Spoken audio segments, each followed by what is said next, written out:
Inside Bituk.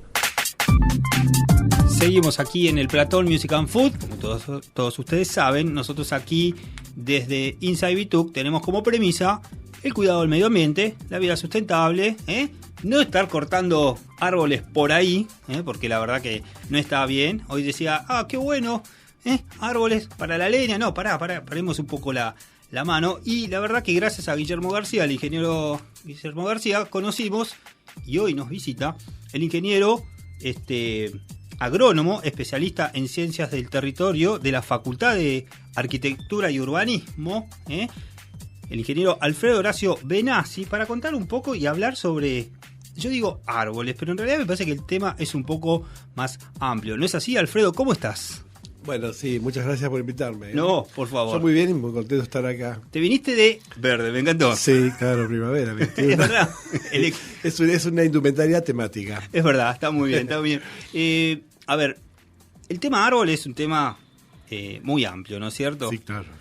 Uno dice, bueno, pero la ciudad de La Plata fue diseñada, tiene distintos árboles. Yo me enteré hace poco, no hace mucho, mis 41 años, que no solamente hay tilos en la ciudad de La Plata, sino hay muchos más, claro, que pero no los cuidamos. Porque es así, yo hincho un poco con abrazar los árboles, que te energiza, bueno, pero no se los cuida, ¿no? Los maltratamos bastante. Bueno, el árbol en la ciudad está expuesto a muchas presiones, vamos a decirlo así de una manera para iniciar el tema, ¿no?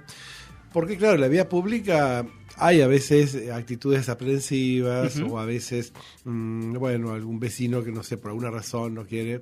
El tema es que es espacio público, y esta ciudad, que como bien lo planteaste, fue planificada en base al espacio público republicano, muy importante, y con las últimas tendencias del siglo XIX de lo que era el higienismo, se dio en llamar el higienismo urbano, de finales del siglo XIX, donde había una proporción de verde, muy importante.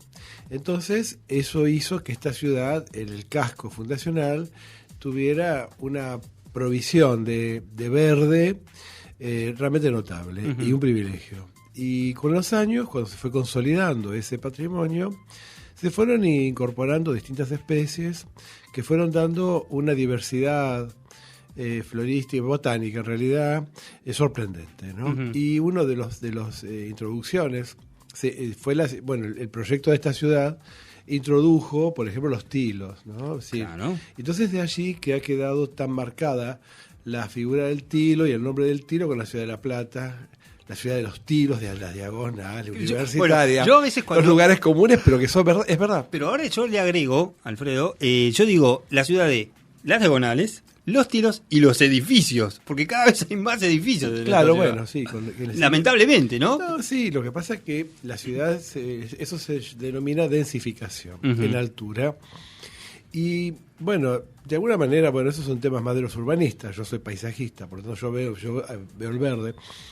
Pero lo que sí es de remarcar, y que es valiosísimo para esta ciudad, aunque el tilo no sea la especie más dominante, la especie más dominante es el fresno americano. ¿Cuál es ¿Y dónde está?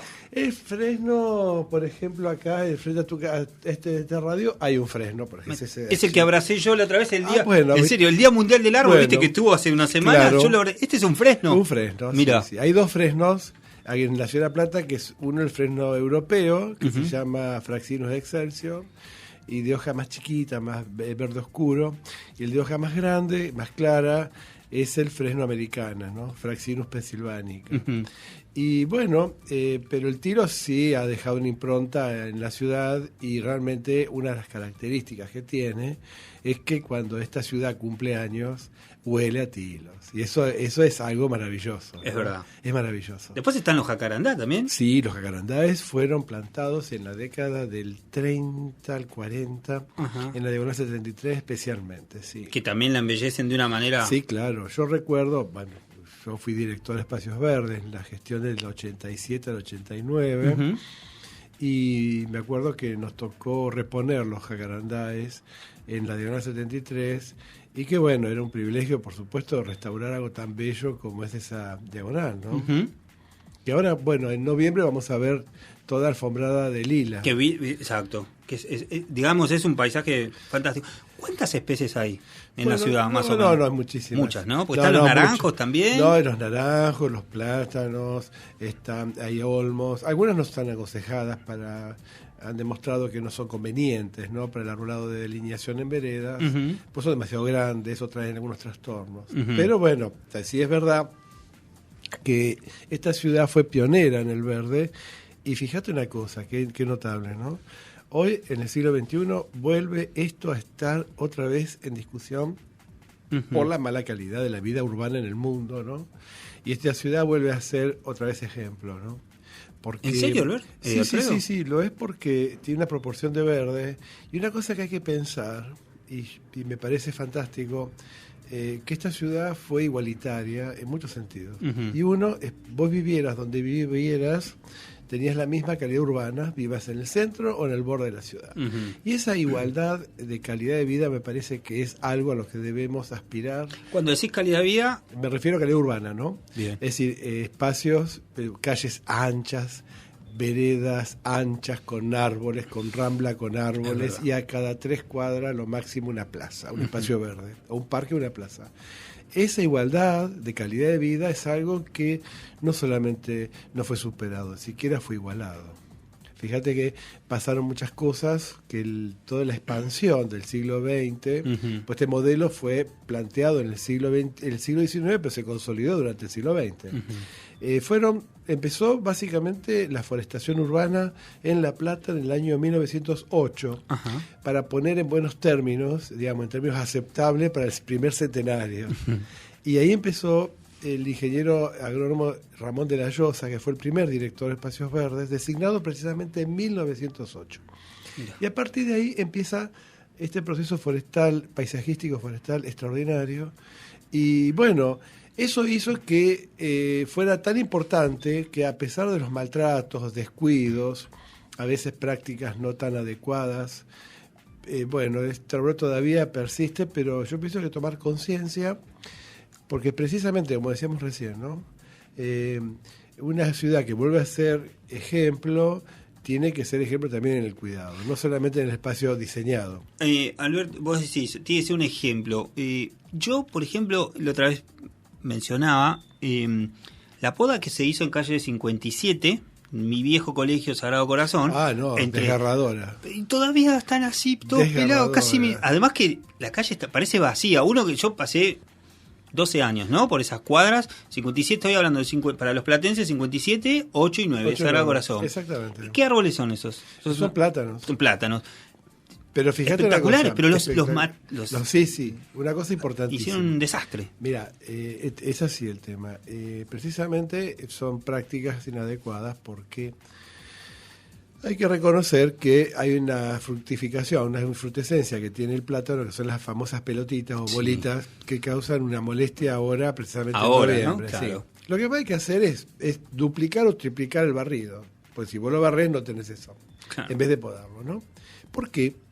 Porque yo te voy a contar algo, a ver si sin imágenes se puede explicar.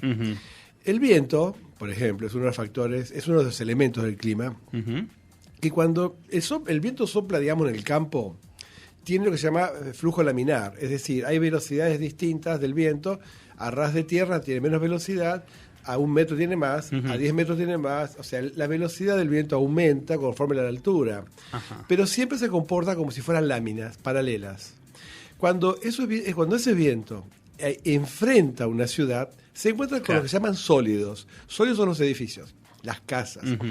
Los sólidos convierten, lamentablemente, ese viento en turbulencias, que son más dañinas, ¿no? Entonces, vos fíjate que los árboles que hacen el túnel de las calles, más la rambla y las veredas, es como si fuera el peine del viento. Es decir, el viento vuelve a recuperar cierto flujo laminar, menos dañinos y de menor velocidad, gracias a los árboles. Cuando vos cortás y rompés ese túnel, que además paisajísticamente es extraordinario, porque el verde, vivir en una ciudad así es un privilegio, estás rompiendo esa función que tiene. Pero además, ahí el sol vuelve a calentar el pavimento en verano. Claro. Eso genera lo que se llaman las islas de calor. Las islas de calor en las ciudades son un problema creciente donde muchas personas ancianas y bebés tienen serios problemas de salud también, ¿no? Y riesgo. Entonces, las ciudades con las áreas verdes y azules, o sea, son los espejos de agua, o los espacios verdes abiertos, o las calles arboladas, disipan ese calor y hacen a la ciudad más confortable. Y además, lo que hacen, primeramente, es hacernos ahorrar energía. Porque la ciudad, que se calienta en las islas de calor, toda la gente enciende el aire acondicionado, ventiladores, etcétera. Y en el mundo estamos en una crisis energética mundial. Y acá también, temas y no nos vamos a meter en este pero tema. Es un tema picante. Pero vos fíjate que como el ambiente urbano se diferencia del ambiente rural en estas cosas. Por ejemplo, las temperaturas son más altas, las islas de calor, y la que ganan durante el día por el sol, el cemento, lo devuelve a la noche ese calor. Claro, lo levanta, y ahí es cuando no baja la mínima. La mínima es alta, es el golpe de calor. Las ciudades todas están en estrategias con respecto a eso. Cuando vos maltratás un arbolado, que le quitas esa capacidad de túnel verde, haces que los pavimentos se calienten, los pavimentos duran menos porque se dilatan. Claro. O sea, fíjate todo cómo está relacionado, ¿no? Entonces, el viento vuelve a ser turbulento, o sea, por los sólidos. Las islas de calor se acentúan, por lo tanto hay mayor consumo de energía. O sea, vamos a un ciclo vicioso en vez de virtuoso. Perdón, ¿sabes qué te iba a decir? Pero no me quiero olvidar. No. Todo platense, como quiere imaginarse que fuera esta ciudad sin árboles, que vaya en enero al centro de Plaza Moreno, que en el playón de cemento, esa temperatura es como sería esta ciudad sin árboles. ¿Te das cuenta?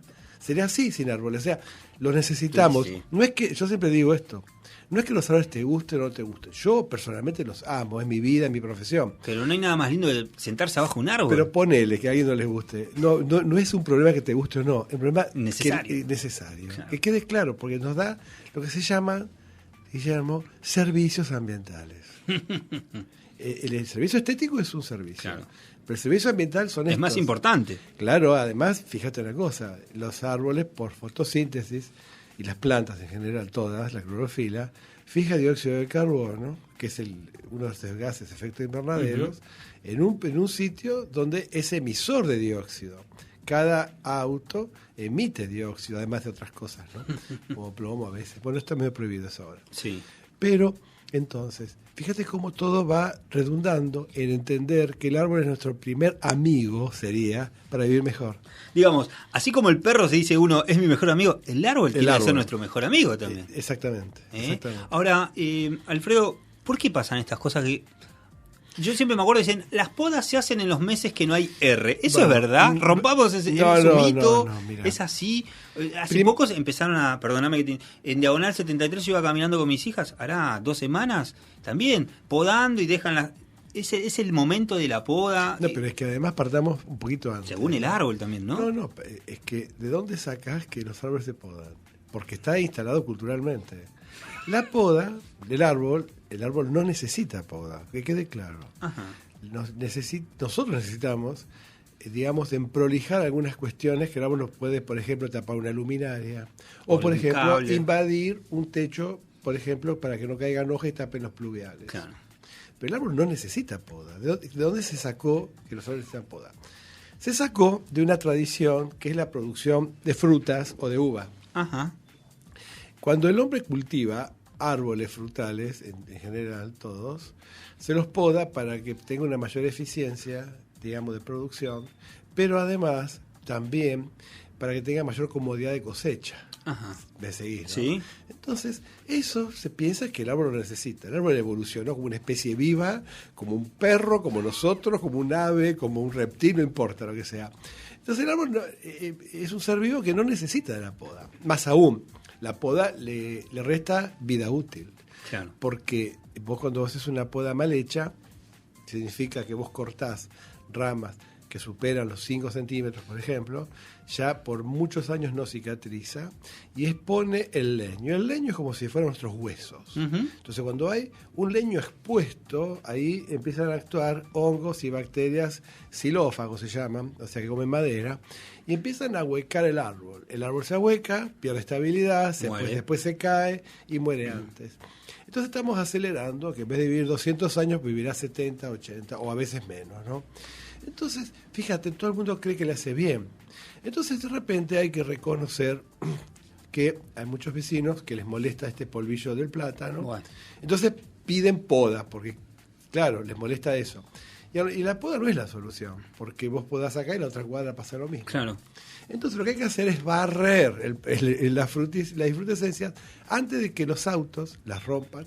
O las empiecen a por ejemplo, que la gente caminando la pisa. Entonces, si esto está ligado a que se desmenuza por el tránsito vehicular y el tránsito peatonal, yo te dije antes que los vientos en la ciudad son turbulentos. Sí. Entonces, ¿qué hace? Revuelve todo ese polvillo y es lo.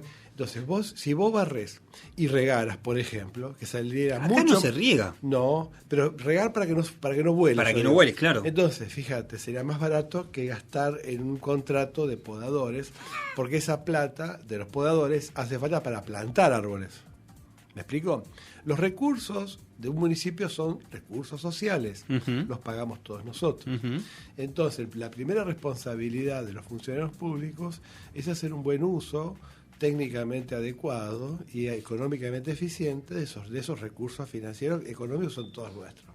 Cuando vos gastás así, digamos, a mansalva, podas por una cuestión que se resolvería por otro tema, y además son solamente 15 días, hay que tenerlo presente. ¿Cómo 15 días? Y son 15, 20 días que esas pelotitas, son 21 días más o menos, 3 semanas, entre 2 o 3 semanas que cuando caen empiezan a producir eso. Por eso te digo que si se concentraría... Si se planificara, ¿no? Claro, sí, yo pienso que esa es la solución. Ya no se plantan plátanos... Yo te iba a preguntar, no hay no sé si llamarlo reposición, pero me imagino por cada... Bueno, el otro día se cayó uno con estos vientos fuertes que no pasa nada, se van cayendo, pero no hay una... Porque me imagino yo que es, a medida que se caen, habría que ir plantando en otro sitio. Pero, no, ahí también hay que plantar, hay que reponer. ¿O reponer? ¿Se pueden reponer? Se debe reponer, porque un arbolado debe gozar de algunas características. Primero, cierta homogeneidad de especies para que el manejo sea más económico. Si vos tenés en cada cazuela un árbol distinto, el manejo es distinto, las prácticas son distintas, y eso hace imposible económicamente. Entonces, vos caracterizás una calle y los trabajás todo... De la misma manera. Claro, exactamente. ¿Y qué sentís vos cuando ves estos asesinatos que yo digo? Bueno. Porque, por ejemplo, lo de la 57, ¿qué va a pasar? No, ¿cuándo van a...? Ya hace un año que los podaron. Sí. Los mataron, porque no los podaron. Lo que pasa es que pasan 2 años porque no va a haber bolillas, porque bolillitas de esas... Pero si ahí no había nada, es un colegio. Por eso, pero además... Curas ya no quedan más en esa corporación. Pero además, ¿cuál es el problema? Ahí van chicos que estamos educando y les estamos diciendo que eso está bien. Y eso está mal hecho. Entonces me preocupa que educadores hayan pedido eso. Porque alguien pidió esa práctica. Entonces, alguien que pide eso no sabe nada porque tiene que consultar a alguien que más o menos sepa el tema. Eso te iba a preguntar, ¿por qué crees vos, como especialista y como paisajista, que no se consulta? Estamos, el mundo está empezando a cuidar todas estas cosas. ¿Y cómo puede ser nosotros, que además venimos de una catástrofe de hace casi ya 4 años, cómo no tomamos conciencia, ¿no? Yo digo, y el ciudadano tampoco. Bueno, porque es sorprendente, yo no tengo una respuesta, ¿no? Pero lo que sí me preocupa como a vos es que la agenda política se reduce a 2 o 3 cuestiones que a mí en lo personal mucho no me interesan.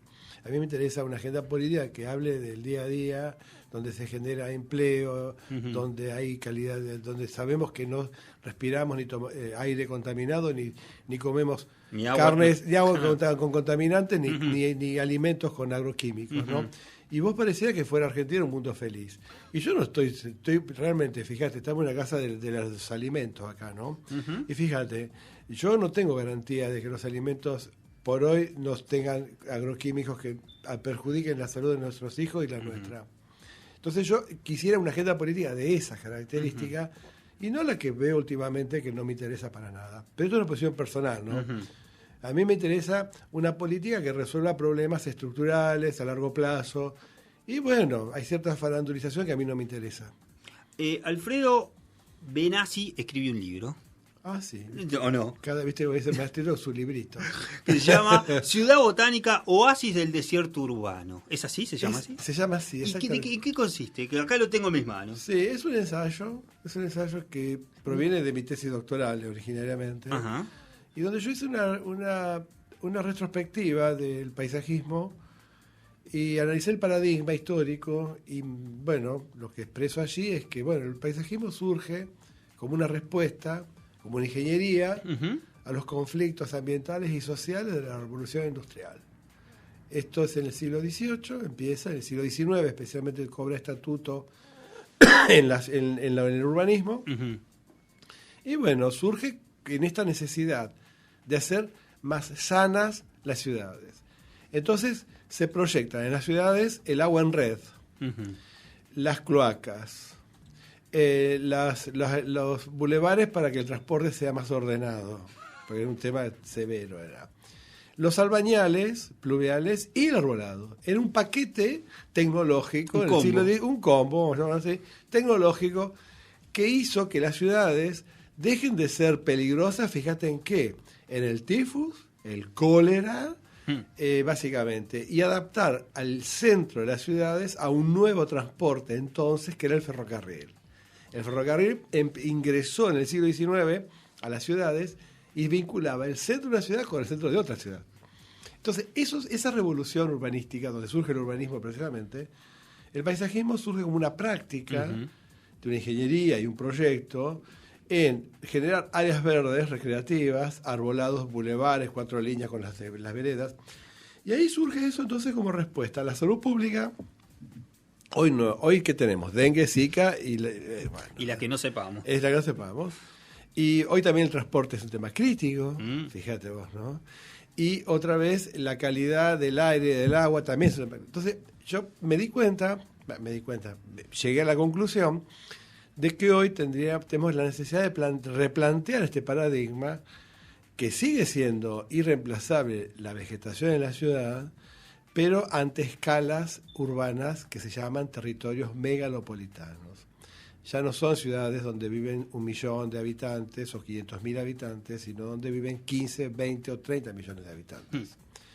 Vos tenés que pensar entonces que hay una ciudad, por ejemplo, ya se llaman de megaciudades, en realidad son megalópolis, ¿no? Ajá. Y metamegalópolis también. Metamegalópolis. Sí, eso es una autora que nos dice Saskia Sassen. Ella lo plantea en la ciudad global y en algunos ensayos. Y precisamente es una nueva experiencia para la humanidad. Los medios no tienen muchas experiencias, menos de un siglo. Entonces son territorios donde, si vos te pones a pensar un minuto, son cuencas urbanas donde reciben lluvias y son impermeables por techos, veredas y pavimentos. Entonces, ¿qué pasa con el agua ahí? ¿Qué pasa? El agua escurre o no escurre o inunda. Los espacios verdes son poros de infiltración de esos aportes hídricos, ¿no?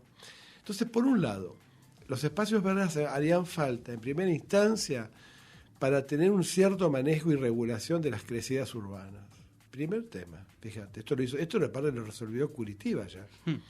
Curitiba, la ciudad de Brasil, que tiene 56 metros cuadrados de verde por habitante, una ciudad muy industrial también, ¿no? Muy industrial. Sí, no, pero además resolvió la gestión de Lerner, el alcalde, el prefecto que era urbanista, y después fue gobernador del estado de Paraná. Él resuelve muchas cosas, transporte, educación, bueno, pero entre ellos también los espacios verdes, que le planteó de una forma sistémica, y hizo grandes espacios verdes con grandes lagos que regulaban las inundaciones. Y recuperaba como parques lineales los arroyos urbanos que habían sido basurales. Entonces, fíjate vos, además de eliminar focos de infección, y generar calidad de vida, por tener un mayor espacio recreativo cerca, rehabilitó una ciudad que pasó a ser una ciudad mucho más limpia y mucho más bella. Entonces nosotros tenemos en la región metropolitana de Buenos Aires, desde San Fernando, digamos, a La Plata, Berisso y Ensenada, de mancha lo llama compacta, ¿no? Compacta me refiero a ciudad compacta, bien cementicia, de techos, veredas y calles, 2.500 kilómetros cuadrados. Entonces eso da una idea de que ante una mayor frecuencia de lluvias y de mayor caudal y de mayor intensidad, que es caudal por tiempo... si juntamos todas desde San Fernando... Si vos medís todo lo que es techo, veredas y calles, son 2.500 kilómetros cuadrados. En la región metropolitana, ¿sabes cuánto mide la ciudad autónoma de Buenos Aires? No. Son 200 kilómetros cuadrados. Entonces nos damos cuenta que en esa cuenca de cementos, techos y, como yo te decía, de veredas, el verde pasa a ser estratégico, necesario... Primero, para regular dentro de lo posible, porque también tiene que haber espacios concretos y efectivos para realizar obras, ¿no? A veces no existe. Pero además, esa piel, yo le llamo piel vegetal, piel verde, en las grandes ciudades, además de producir eso, como ya habíamos dicho recién, de las islas de calor, disipa las islas de calor. ¿Por qué? No solamente porque sombrea el pavimento que gana temperatura, sino la hoja tiene poros. La hoja, para no quemarse con el sol, transpira igual que nosotros. Es decir, pierde agua, pasa de estado líquido a estado gaseoso. Para pasar de estado líquido a estado gaseoso debe tomar calor. Entonces, ese calor que toma es, digamos, que enfría, digamos, a la ciudad. Por eso es el refrigerador, digamos, de la ciudad. Claro. Como las ramas son el peine del viento, te lo digo así para que se entienda. Pero me encantó eso porque... Las ramas son el peine del viento. Me encantó. Y lo vuelve a hacer, digamos, a laminar de alguna manera. Entonces, a suavizar. Sí, lo alisa, vamos a decir. Sí, lo alisa, lo hace menos turbulento y menos dañino. Y además... ¿Las hojas? Las hojas disipan el calor de la ciudad. Entonces, además de liberar oxígeno, que nosotros necesitamos, y fija el dióxido de carbono. Pero además de eso, hay especies que tienen una pubescencia en la hoja. Por ejemplo, el plátano, mira el plátano. O por ejemplo, la catalpa, que también... ¿Cuál es? La catalpa es hojas anchas, que tiene unas vainas largas, ahora las vas a ver, como unas agujas que tienen unos frutos. Catalpa bindonioide se llama. Tiene hojas anchas y con pubescencia. Tiene la capacidad de retener polvillo y polvo y carbón de la combustión, impresionante. Entonces, vos fíjate que también los árboles retienen polvo que hacen al aire más respirable. Claro. Entonces, pero además, los tejidos de las plantas tienen agua. Pues los tejidos y la savia es agua, entre otras cosas. Entonces, al tener agua también asimila muchos de los ruidos que no son nocivos. Entonces, fíjate que todos los beneficios que estamos pensando a partir de lo que necesita una ciudad. Pero no necesita un árbol, necesita un sistema verde. Claro. Entonces, si nosotros, una golondrina no hace verano, ¿no? Pero entonces, un árbol no hace a la ciudad mejor, pero sí un sistema verde. Y un sistema verde se compone de calles arboladas, ramblas arboladas, plazoleta, plaza, parque urbano, parque regional. O sea, ese sistema integrado y conectado te permite, por un lado, que vos tengas la posibilidad de pasear y recrearte dentro de un sistema verde, que ya de por sí eso valdría la pena, ya de por sí. Tal cual. Pero además de eso, produce en ese lo que se llamaba vacío urbano, antes que de vacío no tiene nada, porque tiene toda la cultura de la ciudad, de vacío de que digamos, la vida colectiva y plural se desarrolla en el espacio público. Bueno, allí es donde el verde pasa a constituir el paisaje urbano. Entonces, cuando vos vas a una ciudad bella, y es una experiencia que a todos nos resulta agradable. Y a nadie le gusta vivir en lugares desagradables y hostiles. Vos sabés, uno cuando viene a La Plata, que viene de la autopista, claro, y entras por, ahí Punta la Rotonda, y entras por 32. También, sí. Tenés toda esa rambla. ¿Viste? Y todo el mundo flashea, ¿viste? Dice, wow. Respira. Es como decís, y La Plata es linda, ¿no es cierto? Es una ciudad muy linda, que hoy por hoy está, yo creo que súper poblada, porque viene gente de todos lados, claro. Las calles han quedado cortas, angostas, hay mucho auto, mucho malestar, pero bueno, nosotros tenemos una ciudad muy linda y creo que a veces no lo valoramos eso. Es una ciudad maravillosa. Lamentablemente esta proporción de espacio abierto, cada 6 cuadras hay una plaza, cada 7 cuadras hay una avenida con plazas que hacen de rompuán o centros de donde se circulan, claro. Rotondas, exacto, son plazas rotondas. Entonces, es una ciudad donde vos respirás porque no solamente el verde, sino la magnitud del espacio abierto. Eso es muy importante. que esta ciudad es una ciudad republicana. Vos fíjate, no es una ciudad indiana o colonial, es una ciudad republicana, se viene del siglo XIX. Y lo que es fantástico es que, primero, como yo te decía al principio, yo lo que admiro de esta ciudad es el concepto igualitario de su fundación. Todos los ciudadanos tienen la misma calidad de vida. Cosa que en el siglo XX no fue tan así. Fíjate vos, por más que fue el siglo del pueblo, el siglo de los derechos políticos y sociales, especialmente los sociales. Sin embargo, algo pasó, que la especulación inmobiliaria tuvo más poder que la planificación urbana, porque esta ciudad solamente con una regla vos podías proyectar lo que ya estaba pensado. Nada más que una regla y un lápiz, nada más. ¿Qué pasó? Nada, se loteó irracionalmente, porque alguien se llevó esa renta, ¿viste? Ese es el problema.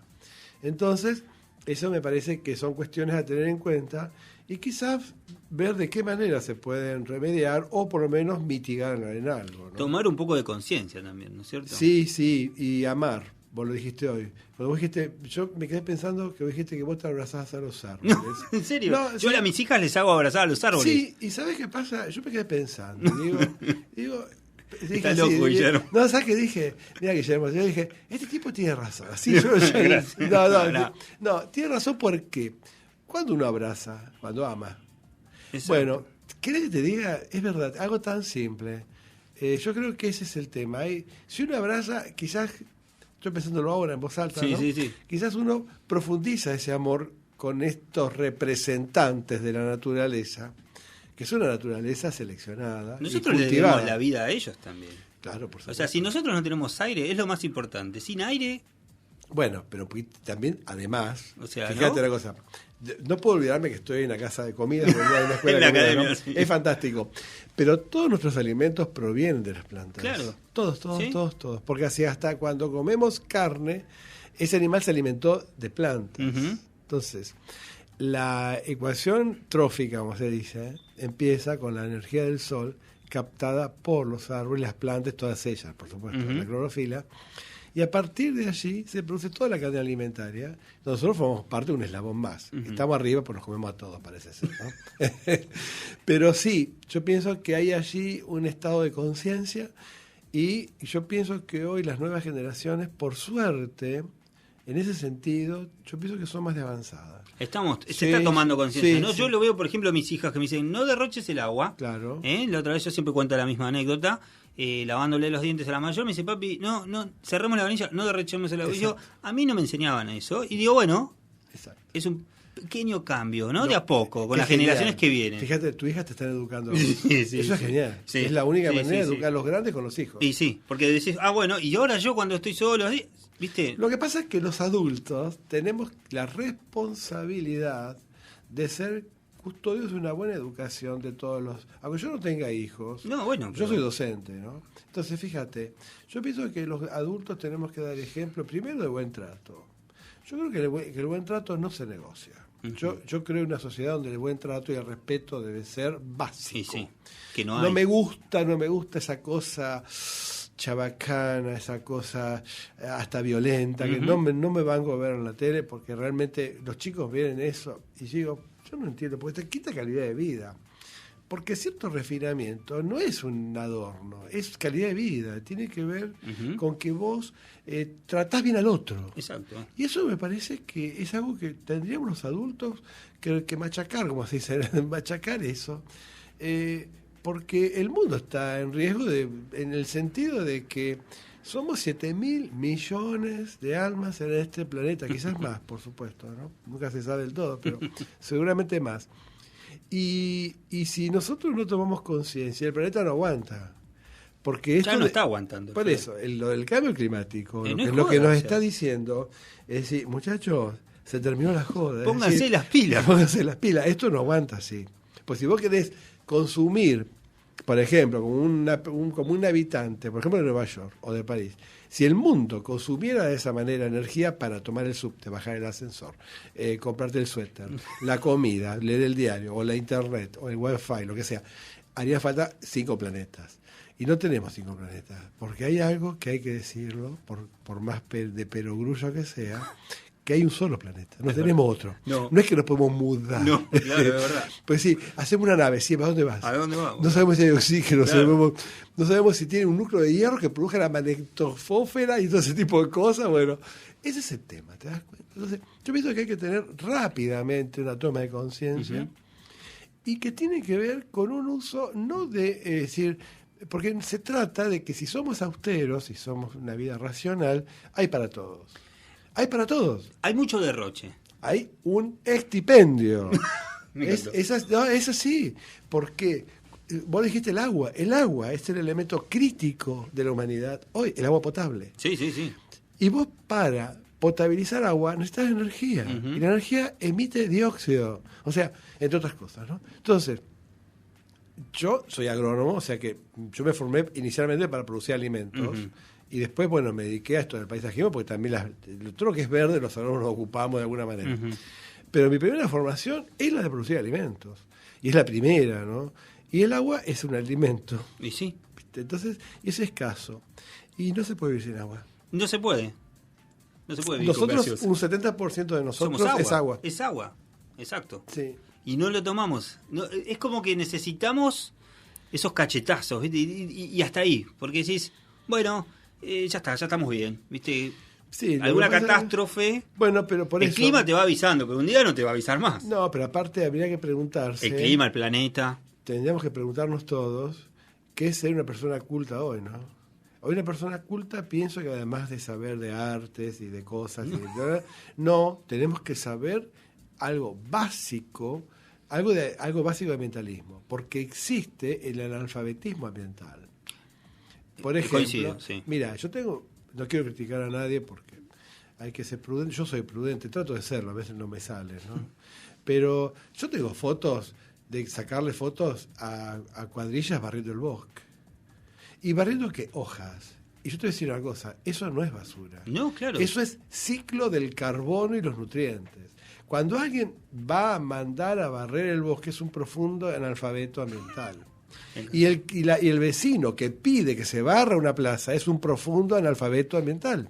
¿Por qué? Porque las hojas es materia orgánica que entra en descomposición. Claro, y allí vive, claro, exactamente, el mantillo, el compost, tierra vegetal. Y allí vive una gran cantidad de seres vivos que descomponen eso, pero devuelve al árbol que las desprendió los nutrientes que se desprendió.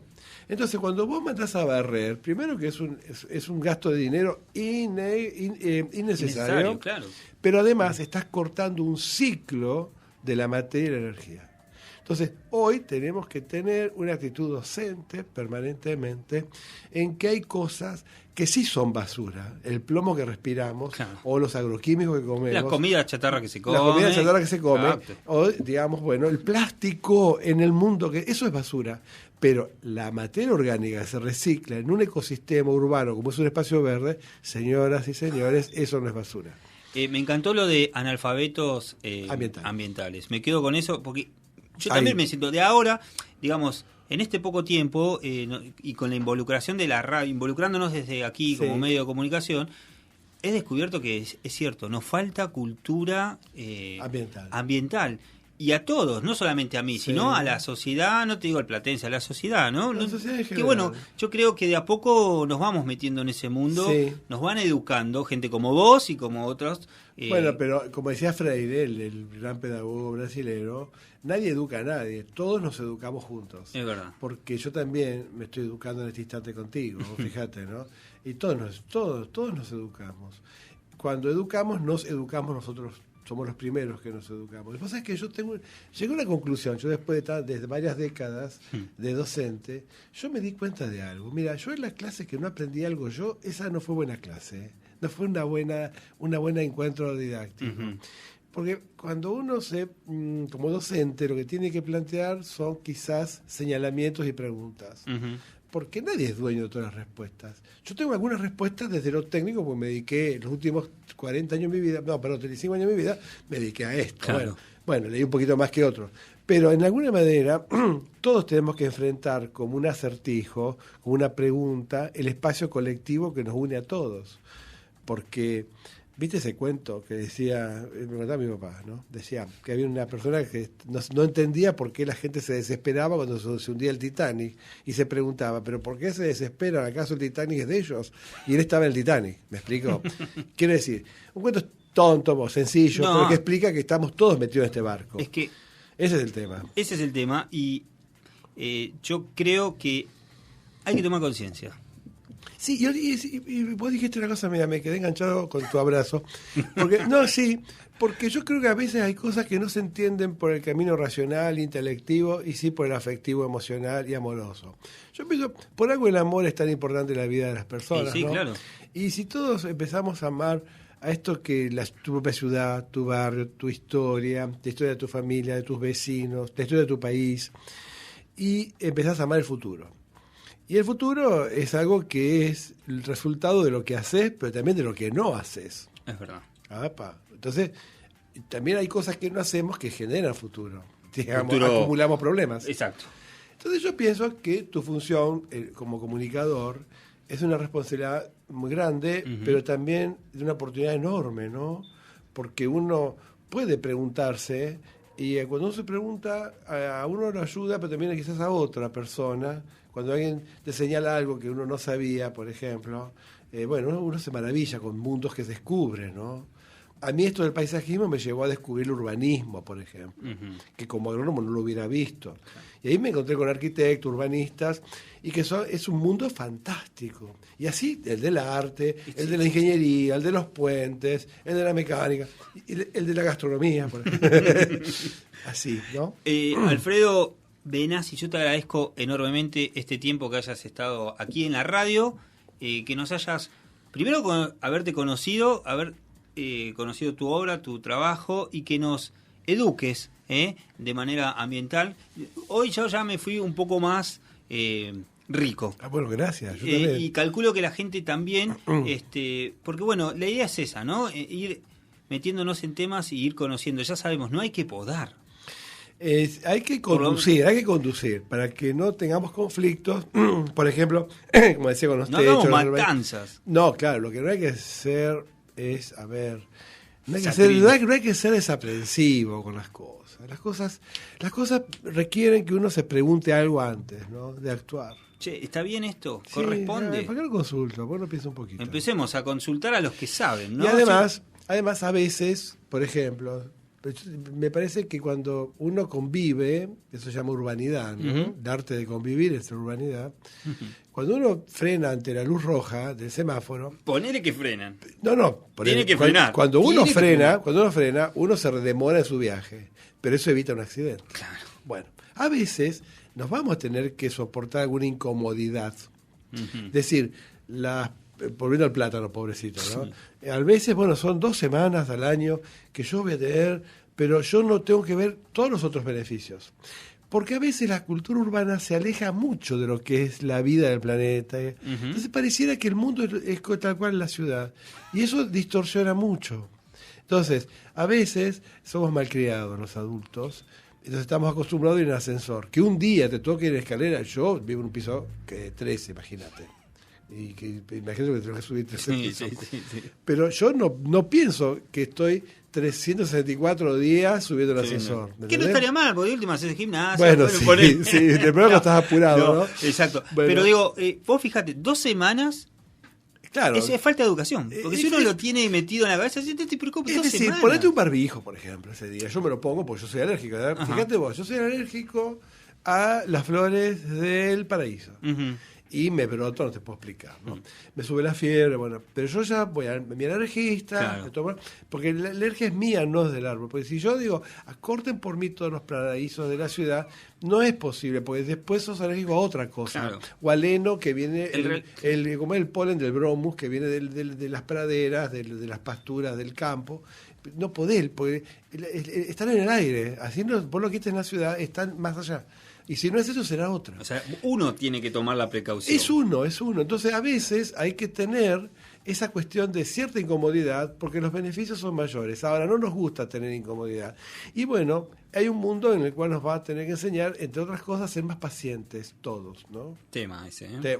Qué tema. Nadie es paciente, ni para la luz roja. ¿Viste? Bueno, pero eso tiene que ver con el otro. Si yo paso en luz roja, bueno, hay un otro que yo pongo en riesgo y que no soy yo. Pero eso tiene que ver con el respeto que vos hoy hablabas. Claro. También. Es el respeto al otro. Pues tampoco tengo derecho a ponerme yo en riesgo, pero mucho menos un otro. Exacto. Mucho menos. Entonces, por eso te digo que la urbanidad no son los buenos modelos como pensaban antes. Hoy, que vamos, en el año, esto es importante que lo remarque antes de irme, que en el año 2008 la población mundial igualó la urbana a la rural. Y la tendencia es que la que va a crecer es la urbana, no la rural. Es decir, ya nadie discute que el destino humano es urbano. Entonces, por eso yo escribí este ensayo, se llama Ciudad Botánica, porque la ciudad pasa a ser un objetivo teórico de reflexión, pero también de pragmáticas y de obras. Entonces, ese destino urbano de la humanidad es lo que nos va a tener que a posicionar, tenemos que aprender a convivir. Y aprender a convivir nos hace más tolerantes, aceptar lo diverso, lo diferente, y un mundo así es más interesante, un mundo homogéneo, aparentemente homogéneo, ¿no? Pues nunca lo es. No. Entonces, en ese sentido, me parece que la diversidad, como dice un autor, Michael Haag, dice que la diversidad es, entre otras cosas, calidad de vida. ¿Y por qué? Porque uno puede elegir. Cuando vos podés elegir de una ciudad un ambiente por otro y podés elegir, tu calidad de vida aumenta. El problema es cuando no tenés opción para elegir. Claro. Y ahí, bueno, eso es parte de que las ciudades deben ser heterogéneas, diversas. Un poco eso, valorar lo diverso, ¿no? Te agradezco yo todo tu tiempo, Alfredo, realmente, no sé, 40 minutos hablando, me quedaría mucho más. Creo que la gente, los oyentes no videntes, como dijo la entrevistada anterior, Patricia, porque no nos ven, ¿no? Porque claro, es así.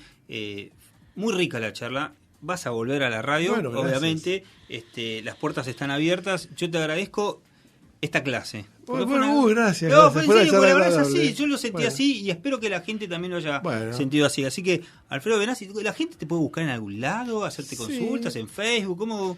Yo, a ver, sí, tengo Facebook. Sí, tengo. O el libro, Ciudad Botánica. Sí, el libro yo doné los derechos. ¿En serio? Sí, es de bajada libre y gratuita.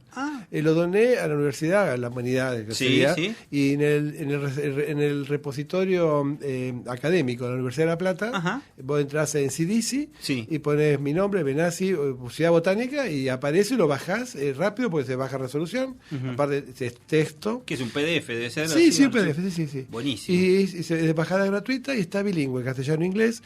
Y nada, yo, si vos me permitís, quiero desearle a todos los que nos están escuchando una feliz primavera que empezamos hoy y que, no sé por qué, pero todos nos ponemos más alegres. Es que pareciera, ¿no? Qué cosa, ¿no? La mente. Deben ser. Igual a mí me gusta más el calor, Sí. Hay aromas, pero la primavera colores. No creo que a nadie no le guste la primavera, ¿viste? Es verdad. El invierno sí. El invierno es indiscutible, eso a mí no me gusta, pero bueno. Pero la primavera es como que deben ser, no sé, memoria ancestral, ¿no? Abundancia de alimentos, ¿no? Debe ser muchas cosas, ¿no? Deshielo, claro. Agua, debe ser, me parece a mí, pero sí te quiero desear a todos que esta primavera sea luminosa para todos y que, bueno, nos haga un poquito mejor a todos, ¿no? Alfredo Benassi, muchas gracias por estar a vos. Gracias, ya volvemos. Lunes y miércoles a las 5 de la tarde. Platón, Music and Food. Conduce Guillermo López Ruf en Inside Bituk, Radio Online.